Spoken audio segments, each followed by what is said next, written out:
总有人说我家冰箱承受了不该有的重量啊，这哪是满满的冰箱贴，这是满满的回忆呀。还有人说就是吸不牢，你看我这个拔都拔不下来，像开门啥的也无所谓呀。看起来是不是还有点空？我们今天继续填满。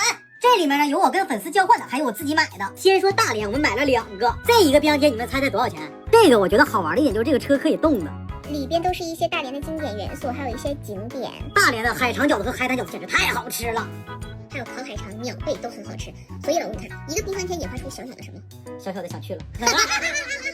这个就是大连的各种美食，这个我就不贴了，留着跟你们交换了。这3个是天津的粉丝送的哟，好喜欢这2个，好重工啊！这个也是可以赚的，他还特意给我们印了一本这个册，哎呦呦，满满的感动哟！真的是好用心，都是一些天津的建筑什么的。这个就放这儿。哦，咱俩第一次去天津是什么时候？哪年？2019年，咱俩从泰国回来的时候。对啊，2019年呢。咱俩是去哪儿了？天津之眼呢？没上去不得拍照吗？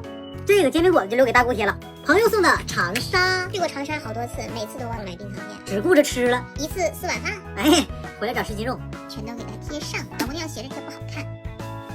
OK， 这个是粉丝送的重庆，这个我非常非常喜欢，好特别。咱们去了重庆那么多次，没有一次买冰箱贴。是的，也是吃去了。这个真的很好看啊，就怕碰掉了，放高点。这个就是重庆的一些景点，放这儿。粉丝交换的澳门大38牌坊那块有一家很好吃的什么猪肉饼，猪肉脯，对，还有榴莲冰淇淋。没毛病，贴上。回头老公有个主意，咱们要不要把这些冰箱贴大整理一遍？国内的放一边，国外的放一边，完全想在我的心里了。给他们画个大饼。 OK， 回头我们来一个冰箱贴合集。 OK， 我喜欢这是饼王，上次去的贵阳买的，这个也是一起买的，不过这个后来我有在大理看到，这个也很好看，因为它有个小蝴蝶。贵州的话可以多贴几个，因为我们特别喜欢贵州这个城市。啊，你看这个，这我小时候可像我了，一模一样。还有这个，这也是。这个蝴蝶我们回头交换哟，2个黄小熊，我们贴这个榴莲的，这个留着给你们交换。其实这种潮玩类的吧，我一般都不贴正面，我都贴侧面，因为侧面都是潮玩类的冰箱贴。所以呢，我准备给大家弄一个潮玩类的冰箱贴，怎么样？